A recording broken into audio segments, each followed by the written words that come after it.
감사한 날을 맞았습니다. 하나님께 감사하면서 같이 예배하도록 하겠습니다.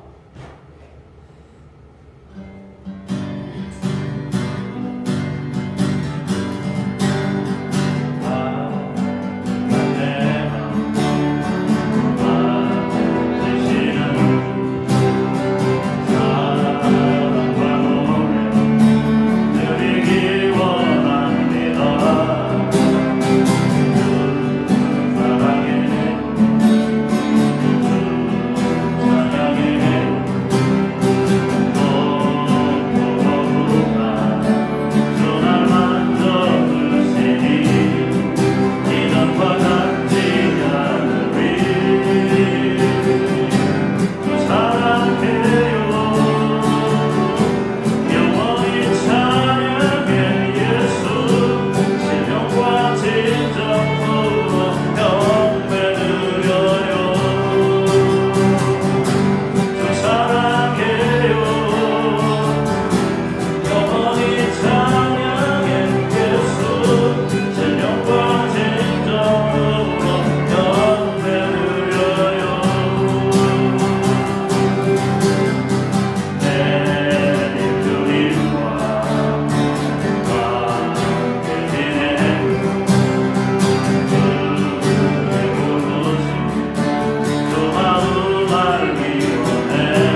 감사하며 응답송으로 찬송합니다.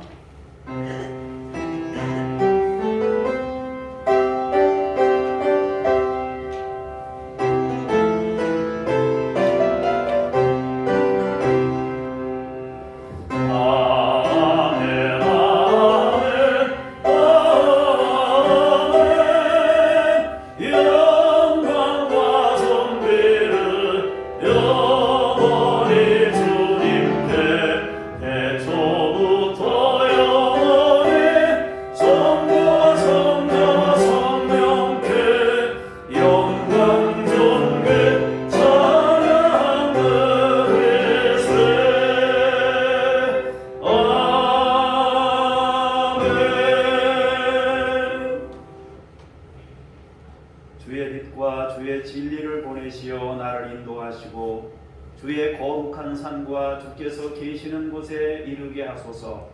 그런즉 내가 하나님의 제단에 나아가 나의 큰 기쁨에 하나님께 이르리이다. 하나님이여 나의 하나님이여 내가 수금으로 주를 찬양하리이다. 우리의 찬양과 영광이 되시는 하나님 감사하며 예배합니다. 우리의 예배를 받으시옵소서. 주 예수 그리스도 이름으로 기도합니다. 아멘. 내 손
다른 신들을 내게 두지 말라.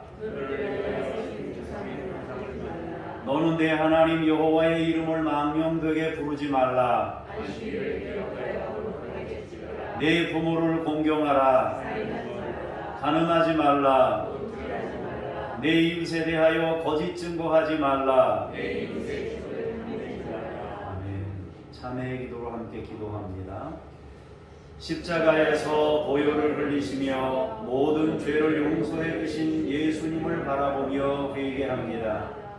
참회하는 강도에게 낙원을 허락하여 주셨던 것과 같이 저희의 회개도 받으시고 모든 죄를 용서해 주옵소서. 저희의 마음은 심히도 교만하여 하나님의 뜻을 저버리고 살았습니다.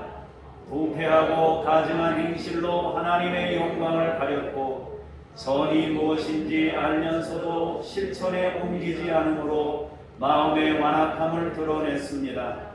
하나님께 받은 은총과 복이 넘치도록 풍성하였으나 이웃과 나눌 줄 몰랐고 주님의 은혜로 부족함이 없는 삶을 살았으나 감사하지는 않았습니다. 돌아보니 저희가 생각하는 것과 말하는 것과 행하는 것이 죄가 아닌 것이 없었습니다. 자비로우신 하나님, 우리의 어리석음과 완악함을 용서해 주옵소서. 우리 죄를 사하시려고 십자가를 지신 예수님의 이름으로 고백의 기도를 드립니다. 아멘. 잠시 개인의 죄를 침묵으로 기도합니다.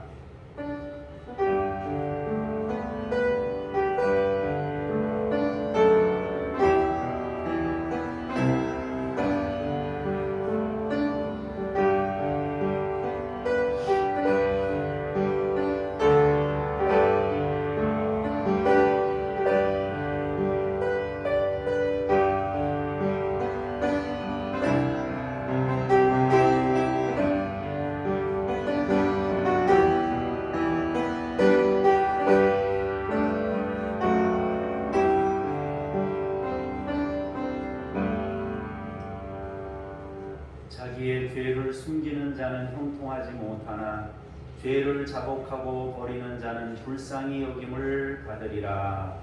아멘. 신앙 고백드립니다. 나는 전능하신 아버지 하나님 천지의 창조주를 믿습니다. 나는 그의 유일하신 아들 우리 주 예수 그리스도를 믿습니다. 그는 성령으로 잉태되어 동정녀 마리아에게서 나시고 본디오 빌라도에게 고난을 받아 십자가에 못 박혀 죽으시고 장사된 지 사흘 만에 죽은 자 가운데서 다시 살아나셨으며 하늘에 오르시어 전능하신 아버지 하나님 우편에 앉아 계시다가 거기로부터 살아있는 자와 죽은 자를 심판하러 오십니다. 나는 성령을 믿으며 거룩한 공교회와 성도의 교제와 죄를 용서받는 것과 몸의 부활과 영생을 믿습니다. 아멘. 자리에 앉으셔서 기도하겠습니다. 사랑이 많으시고 자비와 긍휼이 풍성하신 하나님, 주일을 맞이하여 주님의 택함을 받은 백성들이 세상의 무거운 짐을 내려놓고 성전에 모여 찬미와 감사로 예배를 드립니다. 주 앞에 겸손한 마음으로 서 있는 저희를 성령으로 충만케 하셔서 하나님께서 기뻐하시는 예배를 드리게 하옵소서. 생명수와 같은 은혜의 말씀으로 지친 몸을 어루만져 주시고 상한 마음은 위로해 주시옵소서. 주님의 음성을 들을 때에 연약해진 성도들의 믿음이 다시 한번 소망으로 굳세어지게 하옵소서. 예배의 주관자가 되시는 우리 구주 예수님의 이름으로 기도합니다. 아멘.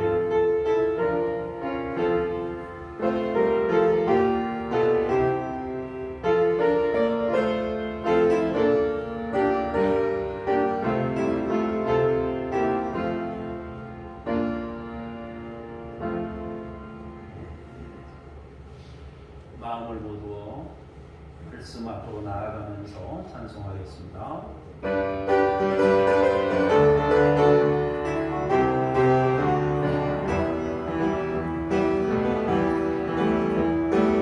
이스라엘 아들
강수 권사님께서 나오셔서 누가복음 9장 51절에서 56절까지의 말씀을 먼저 공부하시겠습니다.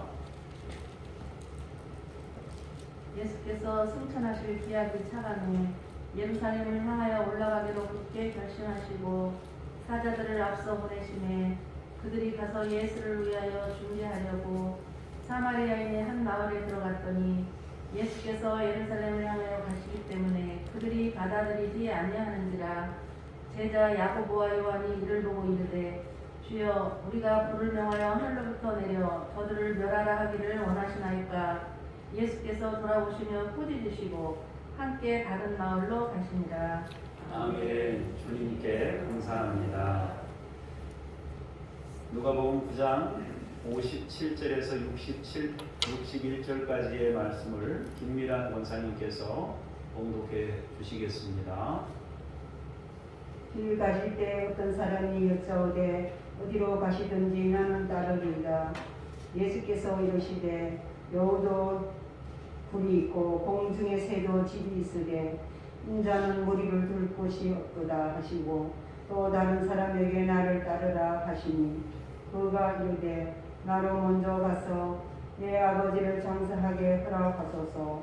이르시되 죽는 자들로 자기의 죽은 자들을 장사하게 하고 너는 가서 하나님 나라를 전파하러 하시고 또 사람이 이르되 주여 내가 주를 따르겠나이다 하는 나로 먼저 내가 가족을 작별하게 허락하소서.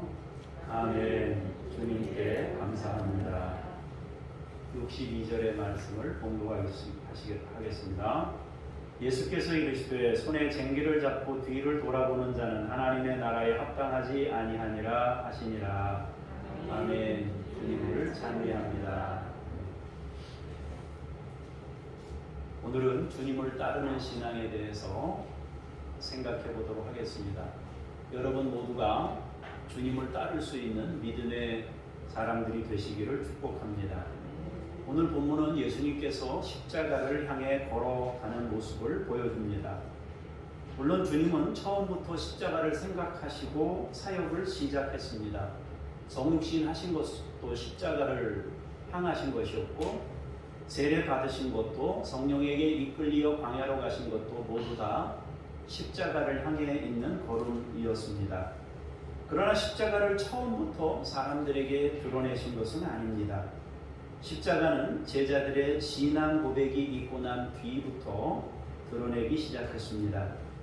주님은 제자들의 신앙 고백이 있기까지 많은 이적과 기사를 통해서 자신이 하나님의 아들이심을 나타내셨습니다. 풍랑과 바다를 잔잔케 하심으로 하나님의 아들이심을 전했고 거라사 지방의 귀신을 내쫓는 방법으로 하나님의 아들이심을 나타냈고 오병이어를 통해서 물고기 2마리와 보리떡 5개로 5,000명을 먹이는 사건을 통해서 하나님이 생명이시고 능력이심을 나타내 보이셨습니다. 이러한 모든 주님의 행보는 제자들에게 주님이 누구인지를 드러내시고 알리는 중요한 계기가 되었습니다. 그러한 사건을 일으키고 난 뒤에 주님이 제자들에게 질문하셨습니다. 사람들이 나를 누구라고 하느냐? 너희는 나를 누구로 생각하느냐? 그렇게 질문했습니다. 오병이어라고 하는 큰 사건 뒤에 제자들에게 너희는 나를 누구라고 생각하느냐? 이 질문을 하신 것입니다. 제자들이 주님의 질문에 그리스도라고 고백하자 주님은 고난을 말씀하셨습니다. 예수님을 그리스도로 고백하자마자 예수님이 고난을 말씀하시면서 자신이 어떻게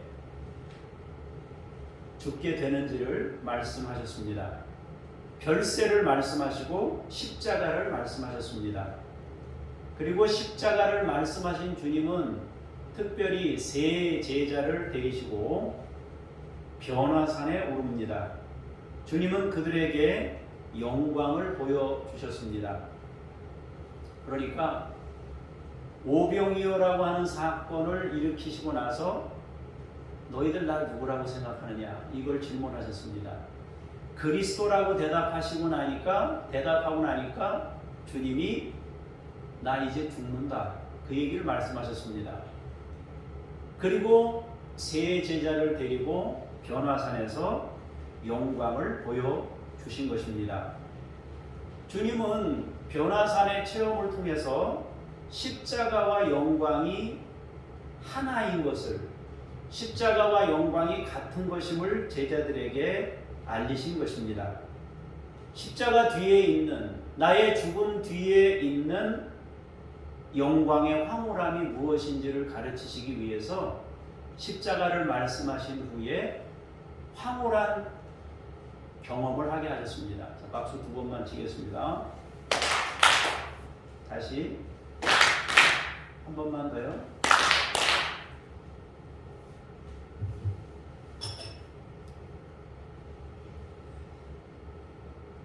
십자가와 영광은 다른 것이 아니고 하나입니다. 십자가 뒤에 있게 될 영광의 황홀함, 그 열매가 무엇인지를 보여주신 것입니다. 그걸 가르치시기 위해 변화산에 오르신 것입니다. 사실 열매라는 건 한참 뒤에 열리는 거 아니에요, 그죠? 우리가 뭘 심든지 가꾸든지 열매는 최종적으로 주어지는 것입니다. 주님이 영광을 먼저 보여주신 이유는 십자가를 감당할 수 있는 힘을 주시려고 영광을, 그 열매를 먼저 환상으로 보여주신 거란 말이에요. 그래야 그걸 감당할 수 있을 테니까요. 주님의 걸음을 단계별로 정리하자면요, 주님은 먼저 희생제물이 됐습니다. 세례를 받으심을 통해서 인류의 죄를 자신이 대신 뒤집어 쓰는, 그리고 이제 내가 인류의 제물이 되겠다라고 결단하시는, 그것이 바로 세례였습니다. 두 번째로는 세례를 받으신 주님, 희생제물이 되신 주님이 제자들을 세우셨습니다.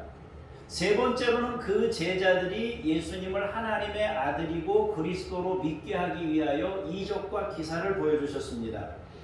물론 많은 사람들을 치유하시는 역사도 있었지만 특별히 제자들에게만 따로 말씀을 해석하시거나 제자들만 따로 데리고 다니면서 특별한 경험을 주셨습니다.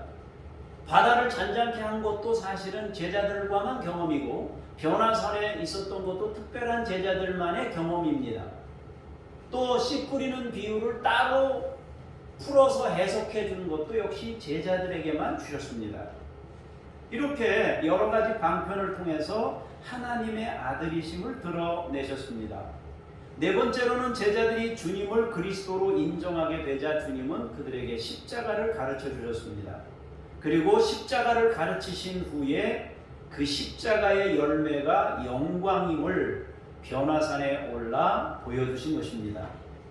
십자가와 영광을 보이신 후에 주님께서 드디어 희생제물로 죽으시기 위해 발걸음을 옮기는 겁니다. 예수님이 십자가를 지시는 발걸음을 옮기는 그 출발이 십자가와 영광을 보여주신 후에, 그것을 알려주신 후에 이동하시고 출발했다 하는 것입니다. 자, 우리가 오늘 본문 읽은 말씀을 다시 한번 보도록 하겠습니다. 시작.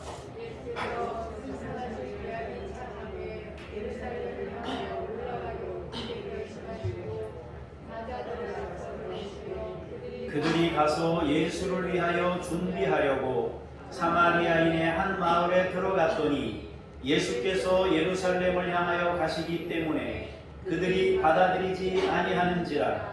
제자 야고보와 요한이 이를 보고 이르되 주여, 우리가 불을 명하여 하늘로부터 내려 저들을 멸하라 하기를 원하시나이까. 예수께서 돌아보시며 꾸짖으시고 함께 다른 마을로 가시니라. 아멘. 주님이 승천하실 기약이 차가는 시점이 되었다라고 성경이 말씀합니다. 그러면 승천하실 기약이 찼다, 시간이 됐다, 그 얘기는 무슨 뜻인가요? 이렇게 직선의 시간이 돼서, 우리가 약속한 시간이 돼서 정해진 시간이 됐다는 뜻인가요? 그렇지 않습니다. 이건 정해진 시간이 됐다라기보다는 주님이 십자가를 지실 준비가 저도 될 수 있는 상황과 모든 조건을 충족시켰다는 걸 말하는 것입니다. 다시 말해서 준비 완료하셨다. 주님이 준비를 하셨단 말이에요. 이제 십자가를 져도 될 만한 상황이 다 만들어졌다는 것이죠. 주님이 그 일을 다 했다는 것입니다. 그러자 주님은 예루살렘을 향하여 올라가기로 굳게 결심하셨다고 합니다. 예루살렘으로 가는데 무슨 굳게 결심까지 합니까? 자, 우리는 뭐 삼척에 가거나 호산에 갈 때 뭐 결심하고 여러분 삼척 갑니까? 뭐 결심까지 하고 뭐 어딜 갔다 옵니까? 아, 내가 이제 동해를 갔다 와야 되는데 동해에 가기로 결심했어. 이런 거 아니잖아요, 그죠? 그럼 여기 결심했다는 거는 무슨 의미를 가지고 있겠습니까? 주님이 이제 죽으러 가야 했기 때문에 결심하는 겁니다. 이 결심은 인류 전체를 위해서, 우리의 자유를 위해서, 우리의 해방을 위해서, 우리의 치유를 위해서, 우리의 강건함을 위해서, 우리의 영생을 위해서 주님이 제물이 되셔야 되기 때문에 굳게 결심한 것입니다.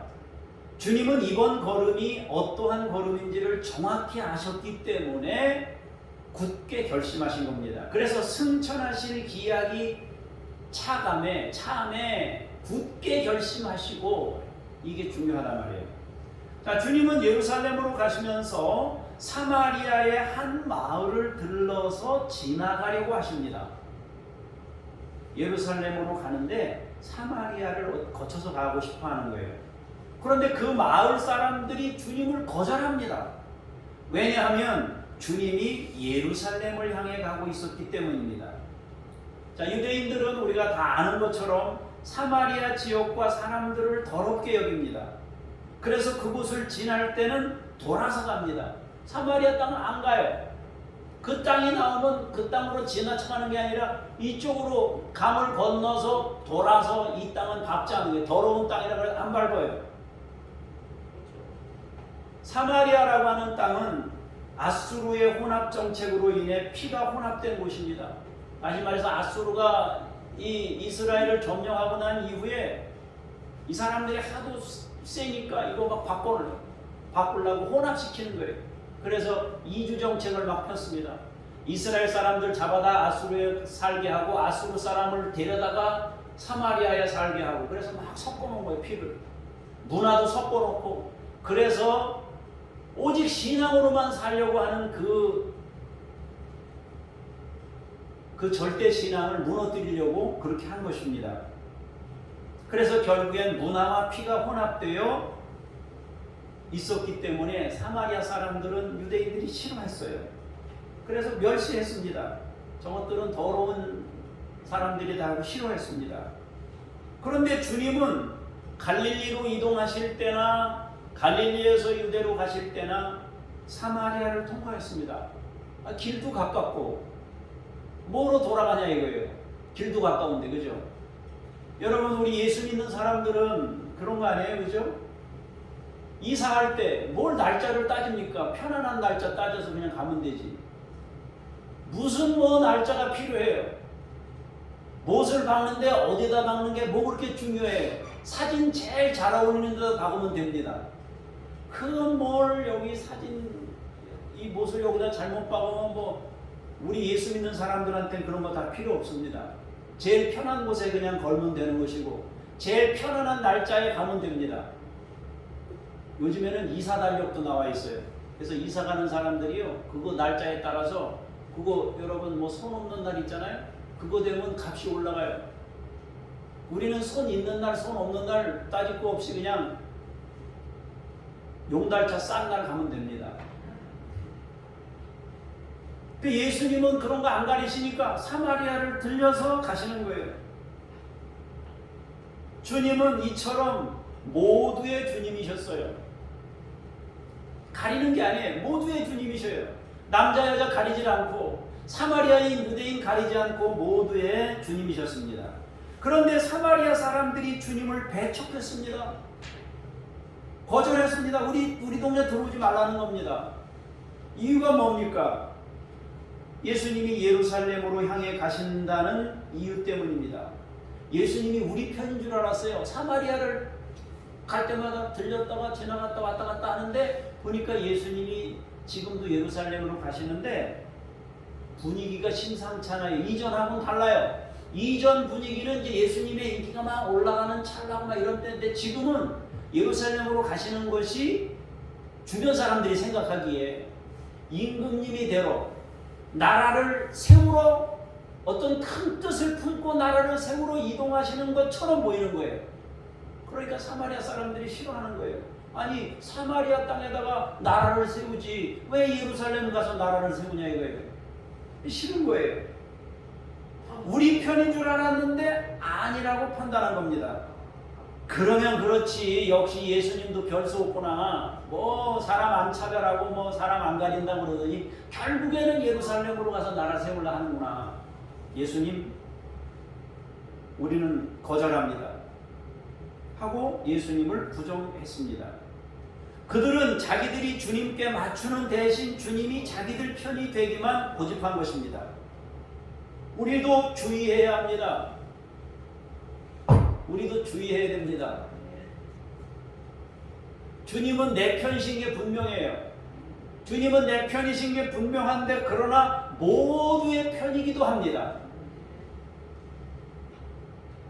내 편일 때는 따르다가 모두의 편이 되시면 주님을 버리는 게 맞나? 그때도 역시 나의 주님입니다. 주님은 내 편이 되실 때도 나의 주님이시고 모두의 편이 되실 때도 주님입니다. 사마리아의 한 마을에서 주님을 배척하자 예수님의 제자 중에 야고보와 요한이 괘씸하게 여깁니다. 이 인간들은 은혜도 모르는 사람들이다. 다른 유대인들이 다 차별하고 지나갔지만은 예수님만은 사마리아 사람들 생각해서 거기를 들리고 그 사람들과 마음을 나누고 병도 치유해주고 엄청난 은혜를 베풀어 주셨는데 이것들은 은혜도 모르고 예수님을 부정한다. 그래서 뭐라고 얘기합니까? 주님 하늘에서 불이 떨어져 가지고 이 사람들 전부 불태워 죽입시다. 막 이렇게 나온 거예요. 그러니까 주님이 꾸짖었습니다. 꾸짖으시고 조용히 다른 마을로 가십니다. 우리는 여기서 주님이 사람들에게 어떤 마음이신지를 알 수 있고요. 사람들이 저마다 어떤 마음으로 주님을 바라보는지도 알게 됩니다. 주님은 모두에게 은혜와 긍휼을 베푸시는 분입니다. 사마리아 사람이나 유대인이나 바리새인이나 서기관이나 죄인이나 누구나 할 것 없이 주님은 은혜와 긍휼을 그들에게 베푸시는 분입니다. 그러나 사람들의 마음은 어때요? 사람들은 저마다 주님을 자기 편으로만 여기려는 경향이 있습니다. 주님이 내 편이 되고, 물론 우리 주님이 내 편이 되신 좋지요. 그러나 주님의 말이 우리 안에 거하고, 그러면 주님의 말이 우리 안에 거할 수만 있다면 주님이 내 편이 돼도 아무 상관없죠. 모두의 편이 될 테니까. 근데 사람들은 저마다 예수님을 자꾸 내 편으로 다른 사람 편은 아니고 나의 편으로만 생각을 하려는 경향이 있는 거예요. 그러다 보니까 성경을 해석할 때도 해석이 잘 안 되는 거예요. 백지 상태로 주님의 말씀을 받아야 되는데 이미 자기가 정해놓은 어떤 틀이 있어요. 그 틀에 맞는 것만 받는 거예요. 안 맞는 건 안 받는 거예요. 그러니까 예수님이 이 사마리아 사람들 마을에 들어가려고 했는데 그 사람들이 거절한 거예요. 자기들 틀이 있으니까. 자, 57절에서 62절을 보도록 하겠습니다. 같이 읽겠습니다. 시작. 길 가실 때에 어떤 사람이 여짜오되 어디로 가시든지 나는 따르리이다. 예수께서 이르시되 여우도 굴이 있고 공중에 새도 집이 있으되 인자는 머리 둘 곳이 없도다 하시고 또 다른 사람에게 나를 따르라 하시니 그가 이르되 나로 먼저 가서 내 아버지를 장사하게 허락하옵소서. 이르시되 죽은 자들로 자기의 죽은 자들을 장사하게 하고 너는 가서 하나님의 나라를 전파하라 하시고 또 다른 사람이 이르되 주여 내가 주를 따르겠나이다마는 나로 먼저 내 가족을 작별하게 허락하소서. 예수께서 이르시되 손에 쟁기를 잡고 뒤를 돌아보는 자는 하나님의 나라에 합당하지 아니하니라 하시니라. 아멘. 주님은 지금 예루살렘을 향해 가고 있습니다. 사마리아에서는 배척을 받았지만은 예수님을 따르겠다는 사람들도 있었습니다. 주님, 저는 주님을 따르겠습니다. 많은 사람들은 사마리아에서는 예수님 우리 동네 오지도 마세요. 예수님 우리 동네는 오지도 마세요. 그런 사람도 있었는데 조금 더 가다 보니까 어떤 사람은 주님, 제가 주님 가는 길에 같이 가겠습니다 하고 이렇게 나온 거예요. 그런 사람도 있었단 말이에요. 성경은 그 세 사람이 등장하는데 사실은 네 종류로 설명할 수 있습니다. 왜냐하면 이미 사마리아에서는 배척받았기 때문에 예수님을 배척한 사람이 있었단 말이에요. 주님이 자신들과는 다른 가치를 향해 있다고 판단했기 때문에 주님을 배척했습니다. 그런데 조금 더 가자마자 어떤 사람이 주님께 말합니다. 저는 주님이 어디로 가시든지 주님이 어디로 가시든지 나는 따라가겠습니다. 그렇게 말합니다. 사마리아 사람들의 배척과는 조금 다른 분위기입니다. 그런데 희한한 것은 주님이 그의 고백과 요청에 대해서 거절합니다. 그러면서 여우도 굴이 있고 공중에 새도 집이 있는데 인자는 머리 둘 것이 없다라고 말씀합니다. 이것은 주님을 따르고자 했던 사람이 주님이 생각하는 것과는 전혀 다른 마음을 가지고 있었다는 걸 의미합니다. 주님은 지금 예루살렘에 출세하려고 가는 게 아니에요. 죽으러 갑니다. 우리를 살리려고 죽으러 가는 겁니다. 십자가를 향해 걸어가고 있습니다. 그러나 이 사람은 주님의 출세에 손을 얹으려고 한 겁니다. 비장한 각오를 가지고 주님이 하시는 일에 동참하려고 하는 거예요. 비장한 각오를 가지고 대업을 이루고자 따른다고 한 겁니다. 지금 선거철입니다. 그분들 밑에 대업을 이루겠다고 따라간 사람들이 많아요. 그런데 그 대업 밑에는 본인들도 뭐 이렇게 뭐 장관님이 되든지 뭐가 되든지 하는 마음들이 그분들 속에 들어 있습니다. 주님은 그의 반응에 대해 마음 아파했습니다. 자신은 외롭다고 합니다. 머리 둘 곳이 없어 외롭다는 것입니다. 주님의 마음을 알지 못하는 사람들만 가득하여 고독하다는 것입니다. 주님께서 생각하시는 걸음과 정반대를 생각하고 따를 결심을 하고 있기 때문입니다. 어떤 목사님 그러시더라고요. 여러분 비장해지지 맙시다 그러더라고요.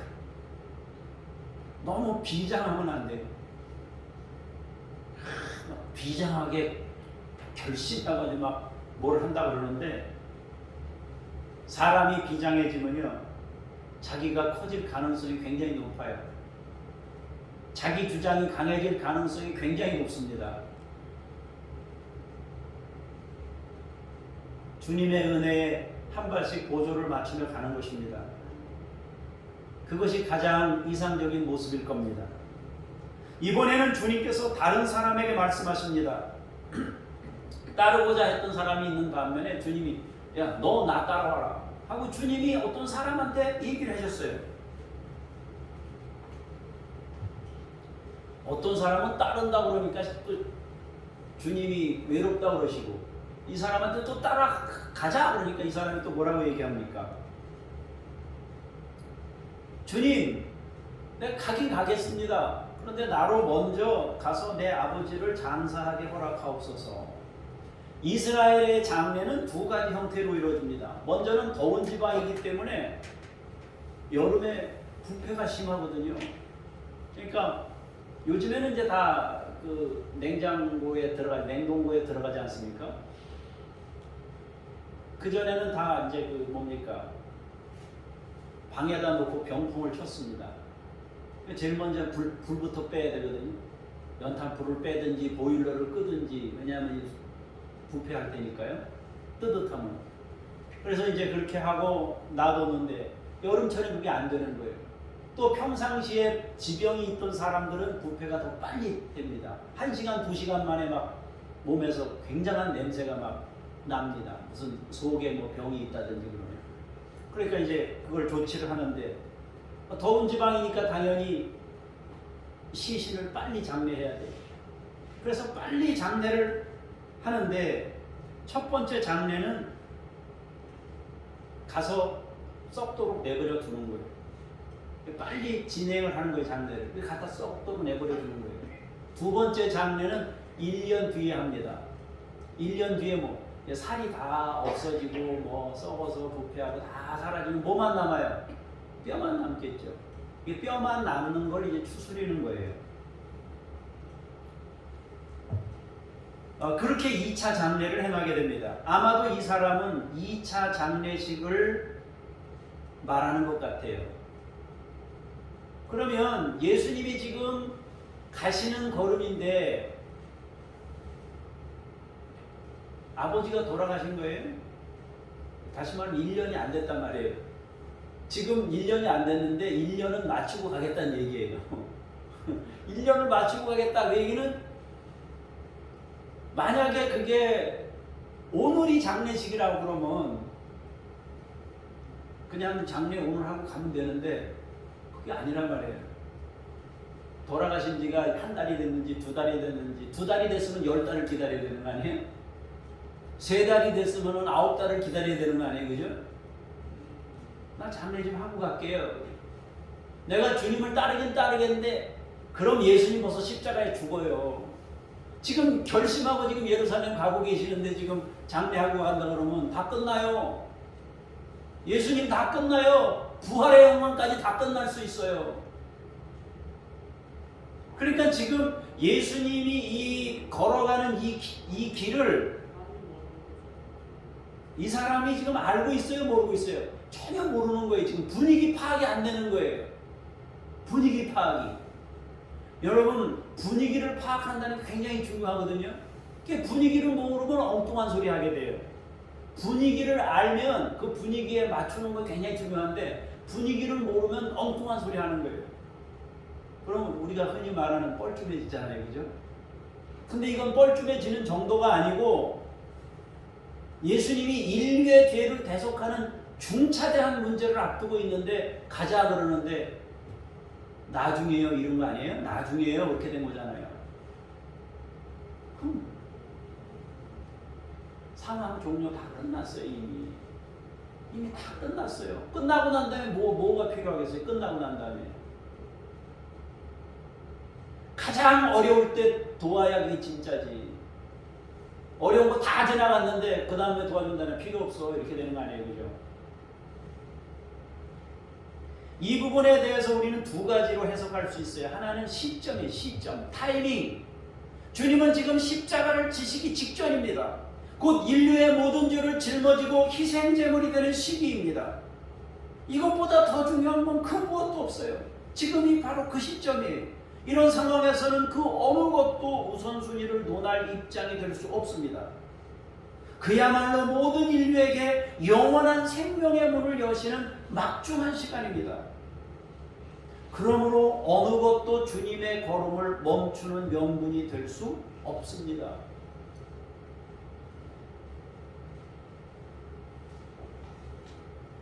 두 번째로는 떠남에 대한 말씀이에요. 떠남.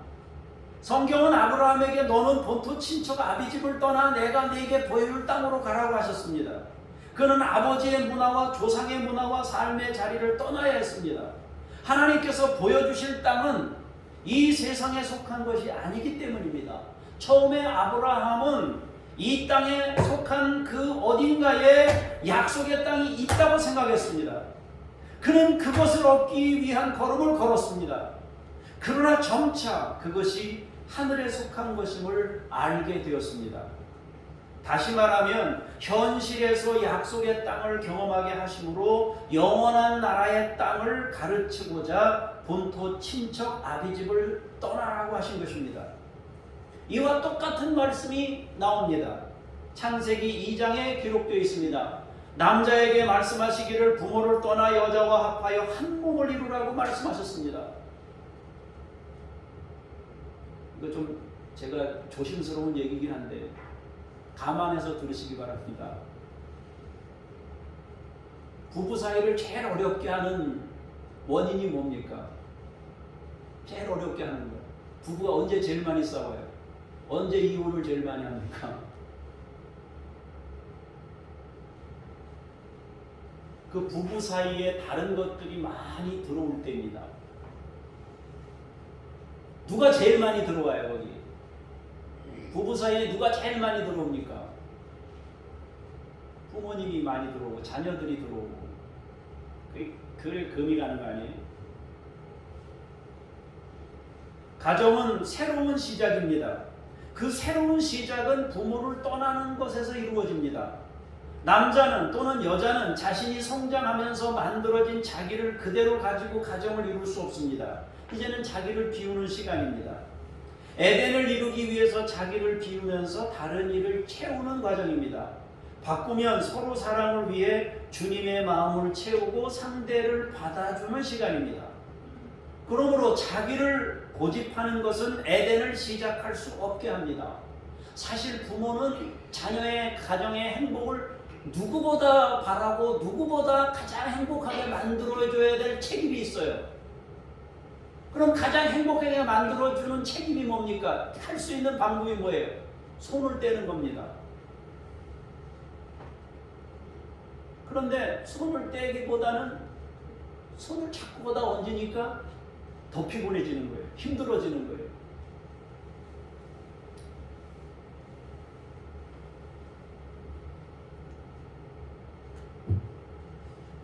가끔 우리 집사람들 그런 얘기해요. 나만 본토 친척 아비집을 떠난 것 같다고. 저는 아직도 안 떠났다 이거죠. 사람마다 뭐 느끼는 게 다른 거니까.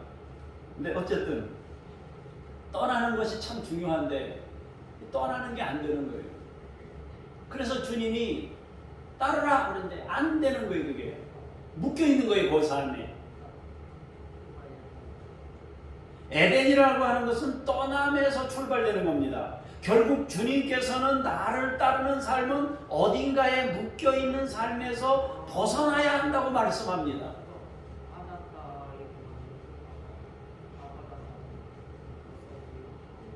그래서 이 시점의 문제, 타이밍의 문제와 떠남의 문제, 떠나는 것은 버린다는 의미하고는 좀 달라요.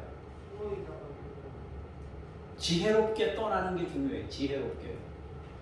세 번째, 사람이 말합니다. 주여, 내가 주를 따르겠습니다. 그러나 나로 먼저 내 가족을 작별하게 허락하소서. 그러자 주님이 말씀합니다. 손에 쟁기를 잡고 뒤를 돌아보는 자는 하나님의 나라에 합당하지 아니하니라. 우리는 성경을 읽을 때 우리가 이해하기 어려운 부분들을 만나게 됩니다. 어떤 경우에는 상식적인 상황을 넘어서기도 합니다. 아니, 주님 해도 너무하지. 아니, 인사하고 따라가겠다는데 인사도 안 시켜 하지 말라는 얘기인가?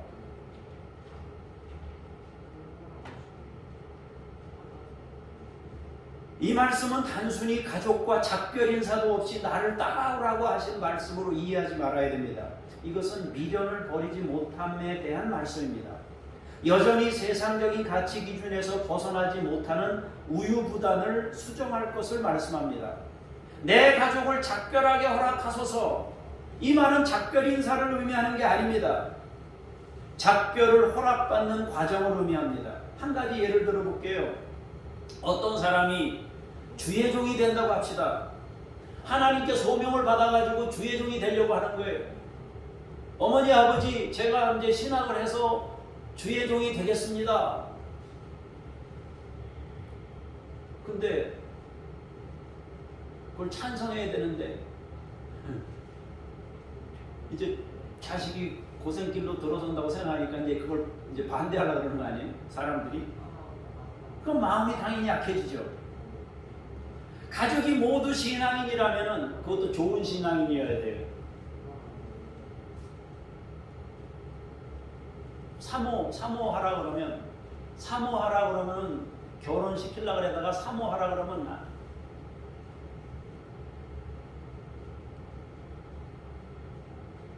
반대하는 거예요.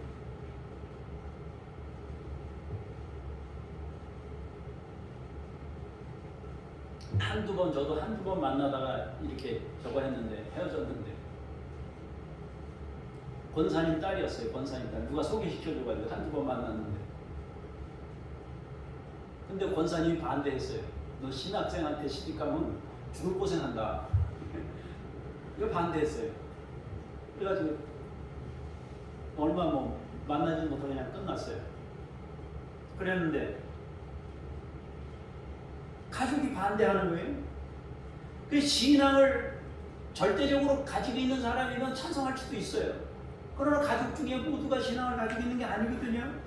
그러면 그들 모두가 상의하여 모두가 찬성할 수 있는 상황을 만들어 작별 인사를 하기까지 얼마나 기다려야 될까요? 장례 지내는 거랑 비슷해요. 제가 허락받고 와서 따를게요. 허락받고 와서 따르겠다 이거예요. 그러면 이 사람 저 사람 다 허락받으려면 지금 주님은 엄중한 시간입니다. 굉장히 인류에게 영원한 생명이 걸려있는 막중한 시기입니다. 그러므로 주님은 이 걸음을 멈추거나 다른 것을 생각할 여지가 없어요. 굳게 결심하여 그 길을 걷는 겁니다. 그런데 가족과 작별을 요청한 겁니다. 잠시 가족에게 나 이제 주님을 따라갑니다. 안녕히 계세요. 그런 차원이 아니에요. 삼척에 잠시 다녀오겠다는 인사가 아닙니다. 명절에 왔다가 우리 아이들이 어머니 아버지 저 또 가요. 다음에 다시 올게요. 이런 게 아니란 말이에요. 생애의 전환을 가져오는 결단을 해야 되는 거예요. 생애의 전환을 가져오는 결단. 이 주님을 따르려면은 그냥 작별이 아니에요. 다녀올게요. 이게 아니란 말이에요. 다녀올게요. 인사도 안 시켰다면 우리 주님이 설마 아버지 저 잠시 다녀올게요. 그런 거면 그래 인사하고 와 이러겠지. 작별하고 오겠습니다. 그러니까 이거는 허락을 받고 뭐하고 이건 보통이 아니란 말이에요. 여러분들의 자녀가 여러분들에게 선교사로 나간다고 그러면 여러분들 박수 치면서 오케이 하겠습니까? 지난번에 여기 오셨던 목사님이 아들이 임마누엘이에요. 임마누엘. 목사님이 임시니까 아들을 마누엘이라고 이름을 줬어요. 임마누엘의 아들이. 목사님이 설교를 열심히 하시더라고요. 얼마나 막 은혜를 받았는지 얘가 은혜를 받아가지고 한동대를 갔는데 우리 저 가희 선배 은혜를 얼마나 받았는지 의사가 돼가지고 선교사로 나가겠다는 거 아니에요? 지금 의사예요. 지금 의사가 돼가지고 선교사로 가겠다는 거예요. 자기가.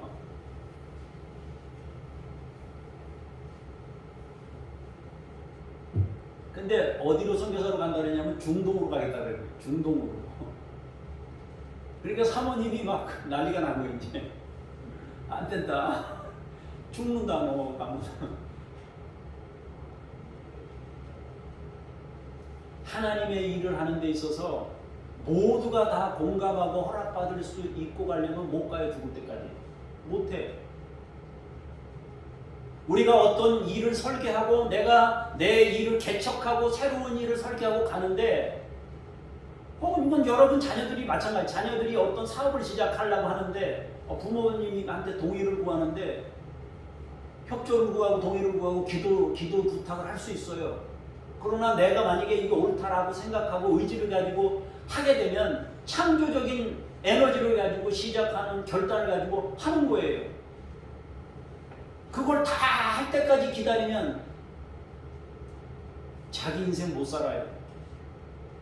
어느 시점에 가서는 독립적인 의지를 가지고 자기 인생을 시작할 수 있어야 되잖아요. 그죠? 근데 그게 안 되면은 못 하는 거예요. 주님을 따르는데 내가 작별 인사하고 올게요. 작별 인사가 그냥 짧은 작별 인사가 아니고 내가 이거 다 동의를 구하고 허락을 받아야 되고 좀 복잡하다 이거예요. 다시 말해서 묶여 있는 거예요. 이 사람이. 묶여 있는 거예요. 떠남이 안 되는 거예요. 떠남이. 여러분, 우리가 본토 친척 아비집을 떠난다는 것이 신앙에 있어서 얼마나 중요한지, 이거는 신앙뿐만 아니라 자신이 자기의 어떤 독립적인 사고를 가지고 독립적인 인생을 설계할 때도 굉장히 중요한 부분입니다. 내가 예수님을 믿어야 하는데, 이런 경우도 있어요. 내가 예수님을 믿어야 하는데 모두의 동의를 얻을 수 없다면, 얻을 수 있다면은 가장 좋은 일일 수 있어요. 그러나 끝까지 반대한다면 예수님을 믿는 일을 멈춰야 합니까? 내가 누군가를 만나서 가정을 이루고 이제 결혼하려고 하는데 부모님이 반대하는 거에 계속 사랑하는데, 그럼 둘 중에 하나 선택을 해야 되는 거예요. 끝까지 반대한다면 멈춰야 되나?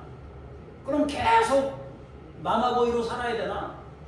우리는 인생을 그렇게 살아야 되나? 아닙니다. 하나님께서 아브라함에게 본토 친척 아비집을 떠나라고 하시고 남자에게 부모를 떠나 아내와 합하여 한 몸이 되라고 하신 뜻을 바로 깨달아야 됩니다. 우리가 주님을 따르는 일은 구원을 얻는 길입니다. 영원한 생명을 얻는 길입니다. 하나님 나라는 차선책이 아닙니다. 하나님 나라는 최우선으로 모두가 얻어야 하는 우리의 목적입니다. 우리는 주님이 하신 말씀을 보면서 주님은 우리의 현실을 전혀 고려하지 않는 분이라고 생각하기 쉽습니다. 그러나 주님이 하신 말씀은 결코 그것이 아닙니다. 주님은 단순한 작별이나 가족을 돌보는 일에 대해서 부정하는 것이 아닙니다. 어딘가에 매이는 것을 주의하라고 말씀하시는 겁니다. 이단들은 이런 말씀만 나오면, 이런 말씀만 나오면 이걸 악용합니다. 가족도 버리고 가정도 포기하라고 가르칩니다. 그들은 극단적인 적용으로 사회적인 무리를 일으킵니다. 주님도 가족들이 찾아온 적이 있었습니다. 사람들이 주님께 당신의 가족들이 당신을 찾습니다. 그러자 주님은 말씀하셨습니다. 하나님의 뜻을 행하는 자가 나의 가족이고 형제들이다. 이것은 주님이 그들을 버렸다는 의미가 아닙니다. 가족의 범위를 혈연적 수준에 머물러 두는 대신 혈연을 넘어서 확장한 것입니다. 동시에 진정한 가족은 참된 하나님의 사랑으로 형성되어야 함을 말씀하신 것입니다. 예수님이 십자가 위에서 뭐라고 그랬습니까? 요한에게 보라 네 어머니다.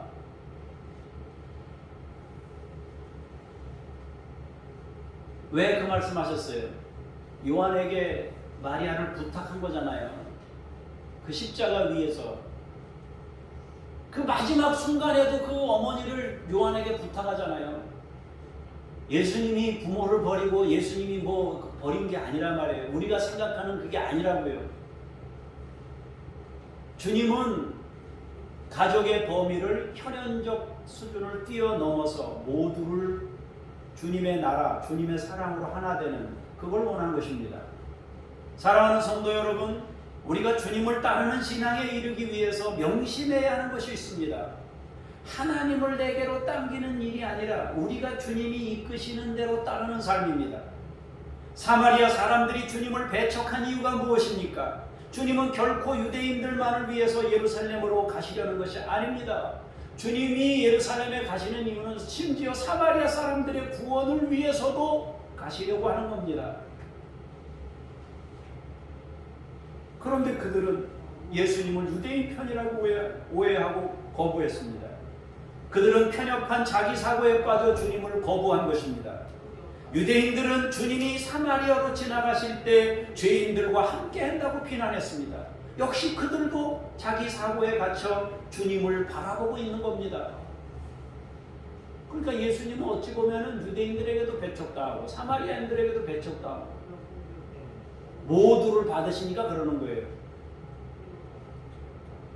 여러분들도 하나님을 나의 편으로만 이렇게 만들려고 하다가 일을 그르치면 안 돼요.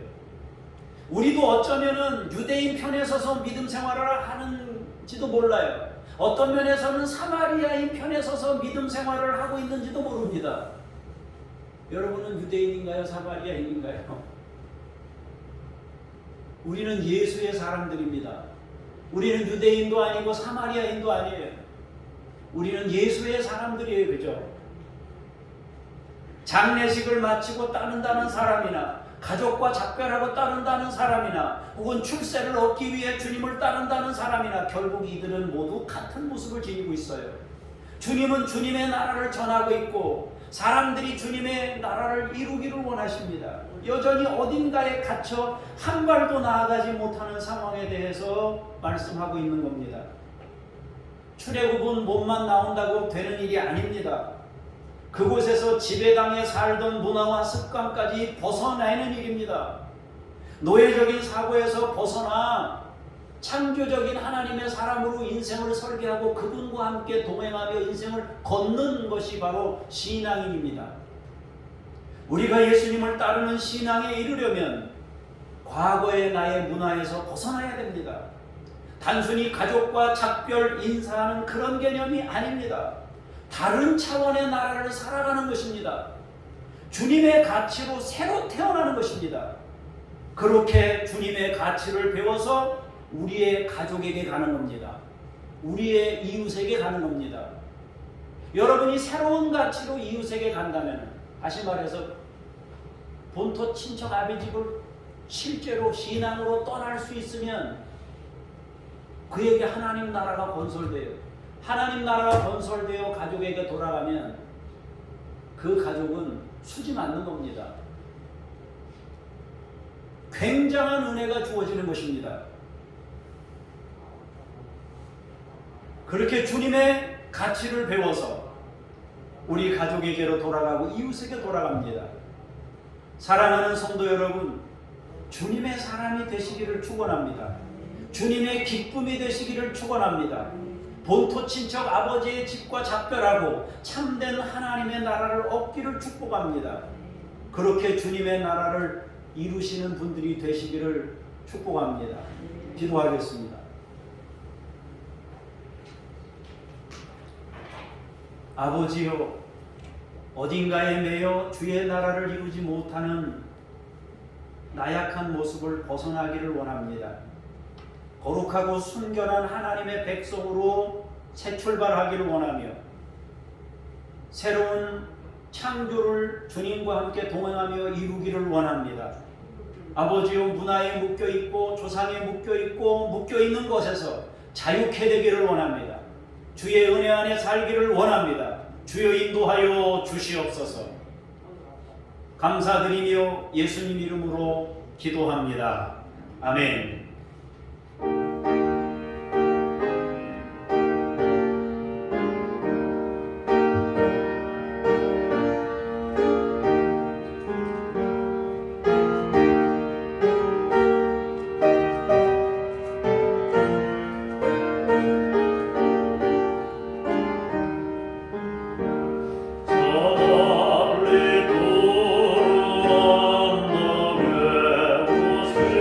자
예배하고 주 앞에 예물 구별하여 드립니다. 주께서 받으시고 사랑하는 우리 믿음의 식구들에게 하나님 나라를 부어 주시옵소서. 감사드리며 예수님 이름으로 기도합니다. 아멘. 하늘에 계신 우리 아버지, 아버지의 이름을 거룩하게 하시며 아버지의 나라가 오게 하시며 아버지의 뜻이 하늘에서와 같이 땅에서도 이루어지게 하소서. 오늘 우리에게 일용할 양식을 주시고 우리가 우리에게 잘못한 사람을 용서하여 준 것 같이 우리 죄를 용서하여 주시고 우리를 시험에 빠지지 않게 하시고 악에서 구하소서. 나라와 권능과 영광이 영원히 아버지의 것입니다. 아멘.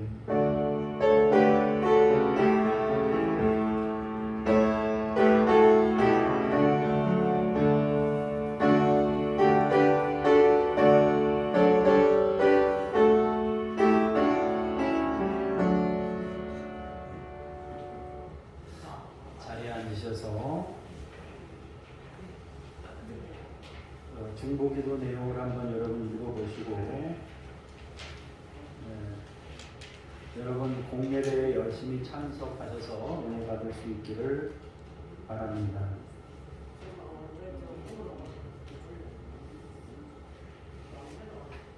제가 잠깐 기도하기 전에 우리 암송 찬양 같이 부르신 후에 같이 제가 잠깐 기도하고 마치겠습니다.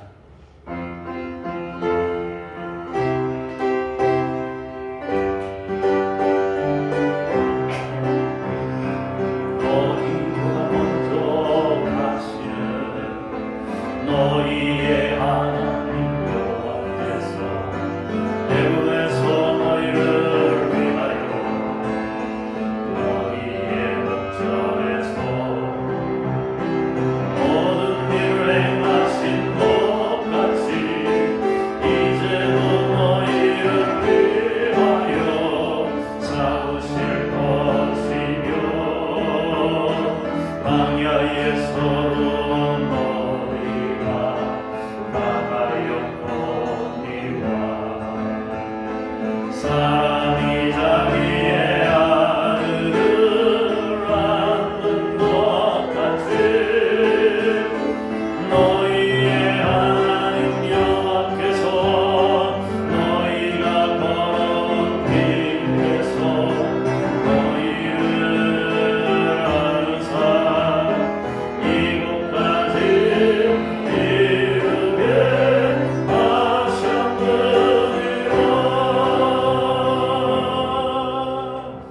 하셨느니라. 기도하겠습니다. 하나님 아버지, 대한민국에 있는 대안학교들을 위해서 기도합니다. 건강하게 운영되고 영성을 갖춘 교사들과 필요한 자원을 채워 주시옵소서. 50%가 기독교계에서 설립을 했습니다. 하나님 아버지, 대안학교들을 통하여 믿음의 인재들을 양성할 수 있도록 주께서 함께하여 주시옵소서. 교육이라는 것은 모두에게 후원이 되어야 되고 국가가 지원해야 되는 일이지만 하나님 아버지, 종교라는 이름으로 오히려 역차별을 받고 있습니다. 하나님께서 이 대안학교들의 은혜를 베푸셔서 하나님 아버지 건강하게 세워지도록 인도하여 주시옵소서. 낭망하지 아니하고 열심을 다해 그 일들을 마치 교회를 세워가듯 감당해낼 수 있도록 역사하여 주시옵소서. 하나님 아버지, 싱가포르를 위해 기도합니다. 영혼들이 진리로 변화될 수 있게 해 주옵소서. 저출산, 고령화, 이혼, 우울증, 성적 타락, 약물 남용, 도박 중독 등의 문제와 종교화합 유지법으로 인하여 아버지 전도도 할 수 없고 사람들에게 예수 그리스도를 나타낼 수도 없는 환경으로 점점 가고 있습니다. 세계가 이상한 쪽으로 흘러가고 있습니다. 아버지 하나님 도와주셔서 주 예수의 은혜가 모두에게 미치는 귀한 역사 있도록 아버지께서 인도하여 주시옵소서. 하나님 아버지, 모든 성도님들이 공예배에 참여에 힘쓸 수 있도록 인도하여 주시고 하나님 아버지 마음을 주께 드릴 수 있게 해 주시옵소서.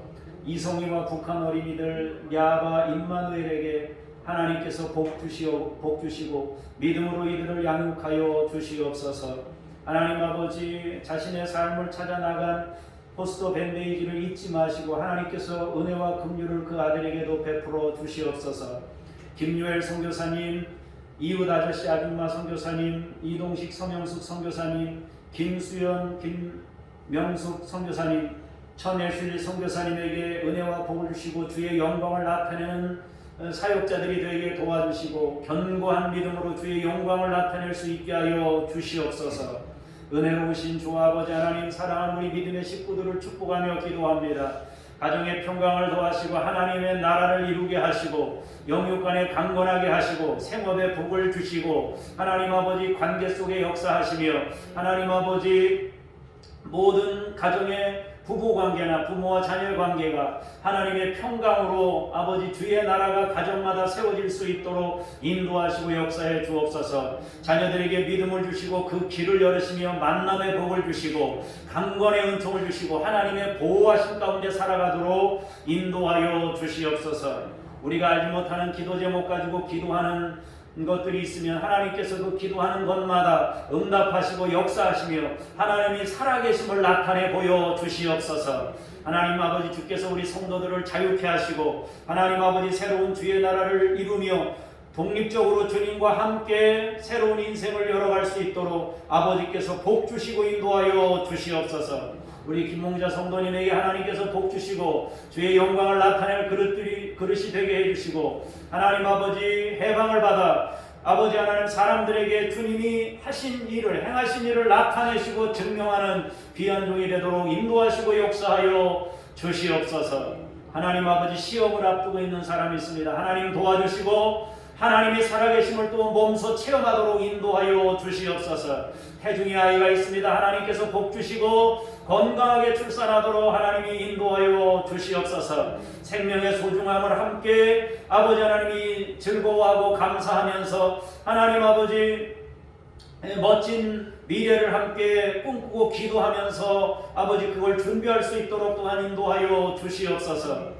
아버지, 외국에 나가 있는 아이가 있습니다. 하나님 도와주시고 살펴주시옵소서. 이제 막 가정을 이루고 시작한 아버지 우리 자녀들이 있습니다. 행복한 가정을 이루도록 하나님이 인도하여 주시옵소서.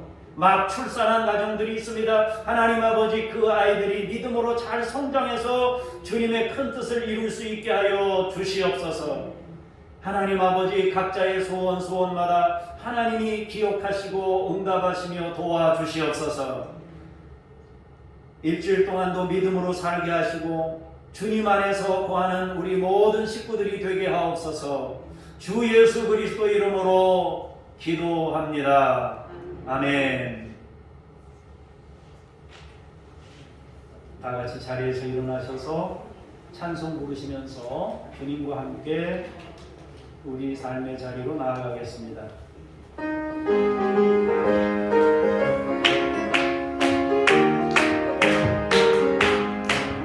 내가 매일 기쁘게 술래 얘기를 해가면 그의 팔이 나를 안고 하며 내가 그의 불복을 받는 참된 비결은 그의 영이 함께 하리라. 성령의 대신에 할렐루야 함께 하시네. 좁은 길을 걸으며 만나 기뻐하는 것 그의 영이 함께 하리라.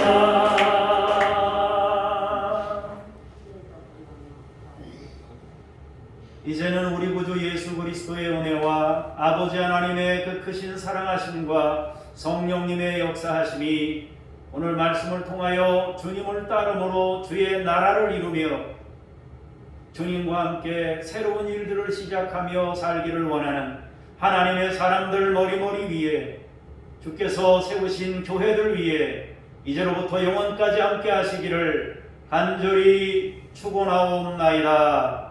아멘.